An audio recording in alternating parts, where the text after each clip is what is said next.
Tahimik ang gabing iyon. Ang huni ng mga uwak ay tila pabulong na paalala ng isang trahedyang paparating. Sa pinakagitna ng kagubatan ng Banahaw, isang lihim na samahan ang nabubuhay. Ang mga manunugis ng aswang.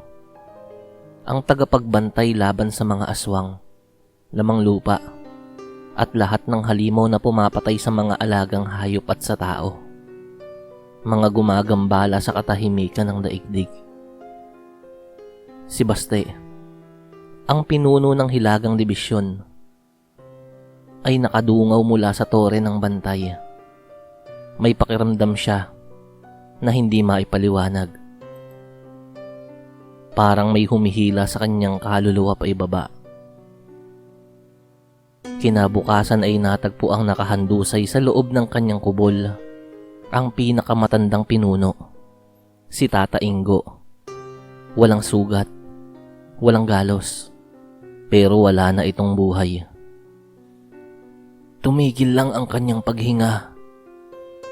Iyon ay ayon sa manggagamot. Ngunit alam ng mga matatanda sa samahan, hindi basta-basta namamatay ang isang katulad ni Tata Ingo. Kargado ito ng matataas na antas ng mga aral. Habang umiiyak ang mga kasapi ng samahan, ay nakatayo naman sa likod ng mga anino ng mga matitikas na katawan ng puno ang matandang si Tata Selo, ang kapatid ni Tata Ingo. Mahinang ngumiti. Panahon na, bulong niya. Panahon na para ako naman ang mamuno.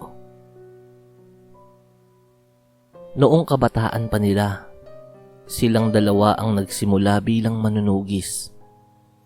Pero sa tuwing may dapat kilalanin, si Ingo ang palaging nauuna. Si Ingo ang laging hinihirang. Si Ingo ang sinasamba. Iyon ang mga bagay na nagparingas sa nararamdaman niyang pagkapuot sa mga kasamahan niya at inggit sa kanyang kapatid. Kaya't sa huli, ay kinailangan niyang gumawa ng pakikipagsabuatan. Isang gabing tahimik yun.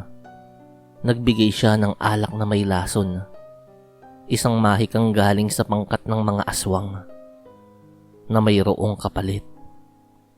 Ang pamumuno ng buong samahan. Siya ang magiging pinuno ng lahat ng mga manunugis na sasailalim sa kapangyarihan ng mga aswang. Ngunit mayroon pa ring balakid. Hindi siya maaaring maging pinuno hanggat mayroong dalawa pang mas karapat-dapat, sina Baste at Tore. Sa loob ng mga lihim na kuweba sa paanan ng bundok, nakatayo sa magkabilang dulo ng silid sina Baste at Tore. Parehong may dalang mahaba at banal na sandata. Ang kanilang mga pinong itak na gawa sa pilak at bato ng kidlat. Sa pagitan nila ay ang kabaong ni Tata Ingo, nakabalot ng puting tela, ngunit hindi pa inililibing sa lupa. Tigilan mo na to, Tore, singhal ni Baste. Wala sa iyo ang karapatan.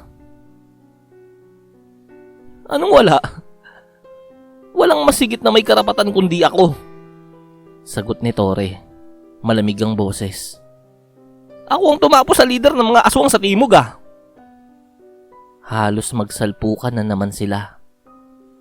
Pero bago pa maglaban, dumating si Tata Selo. Nag-aalay ng solusyon. Isang formal na tunggalian. Sa mata ng lahat, isa yung paligsahan ng lakas, bilis, at talas ng isip. Ngunit sa likod ng lahat, ito ang simula ng bitag ni Tata Selo para sa dalawang paboritong estudyante ng kanyang kapatid. Ang tunggalian ay gaganapin sa burol ng pugot na kahoy, ani Tata Selo. May dalang baston at isang papel na nagpapakita ng pahintulot mula sa matatanda ng samahan. Walang patayan, kundi pagpapakilala lang kung sino talaga ang mas nararapat. Walang tumutol, ngunit dingid sa kaalaman ng marami, Inilagay na ni Tata Selo sa paligid ng burol ang 300 aswang na panalakay.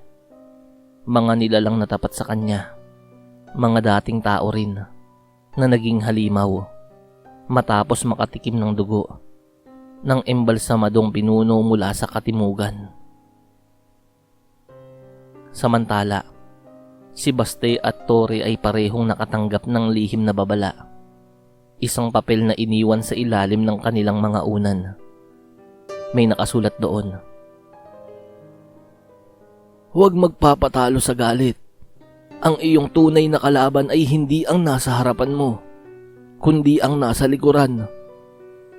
Kilala nila kung sino ang nakalagda roon. Lagda yun ni Tata Ingo.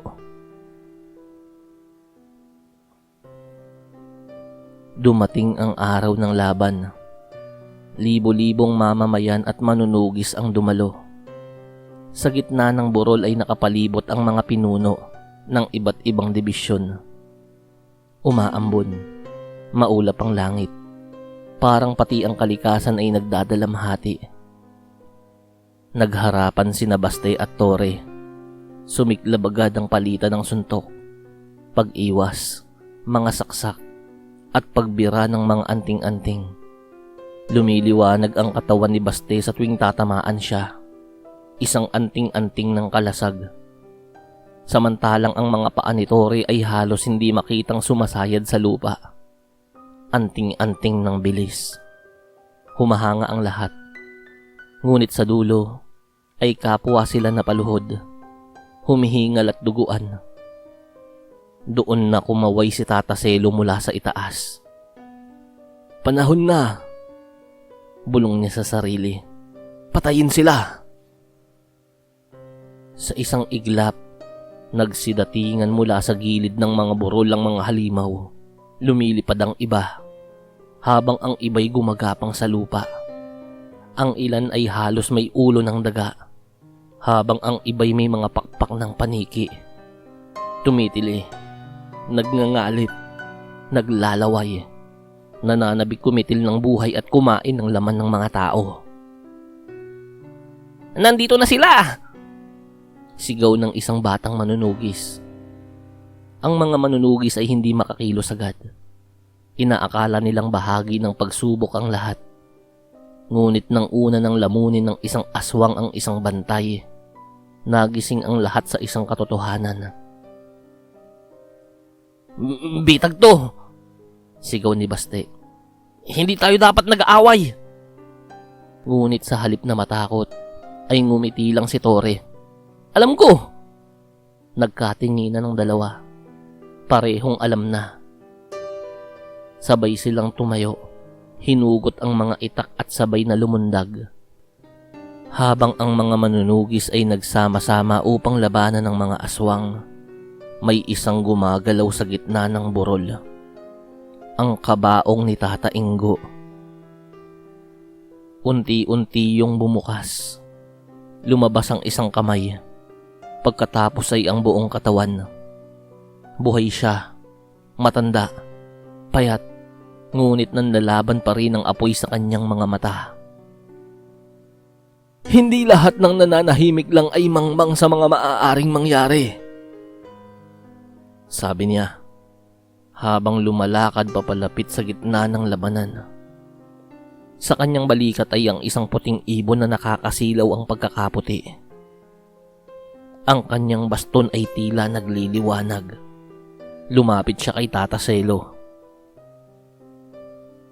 "Sapat na ang iyong pagtataksil, kapatid," ani Tata Ingo.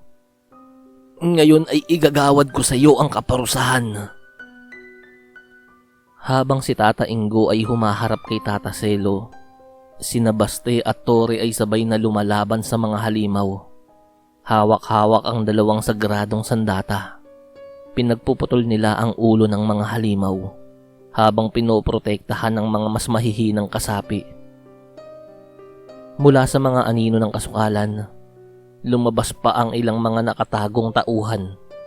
Sina Lakan, Dima at Orduha. Ang mga pinuno ng kanluran at silangan, na lihim na kasama rin sa plano ni Tata Ingo Naghintay kami ng oras ng paglusob, ani Lakan. Ngayon wakasan na natin ang gabi. Pagpapatuloy nito.